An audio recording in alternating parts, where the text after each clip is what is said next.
осы мектеп табалдырығын аттаған, кішкентай кездерінен бастап оқушы болып мектеп табалдырығын аттап алғаш қалам ұстаған шәкірттерім, сендердің барлықтарыңа алғысым зор.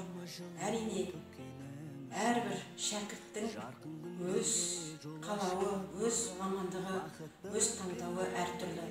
Әрине, әрбір шәкірттің өзінің мақтанышы, барлығы өздеріне жарасында. Сен де бір кірпіш дүниеге тетігін таптап арқалы демекші, әр шәкіртіміздің әр түкпірде, еліміздің әрбір түкпірінде қызмет етіп жүргендеріне өте мақтан тұтамыз және мақтана аламыз.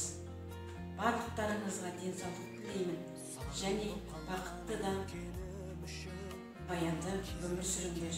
Барлықтарына алғысым зор. Тіршілік кешіп жүргенім үшін рахмет саған жаратқан.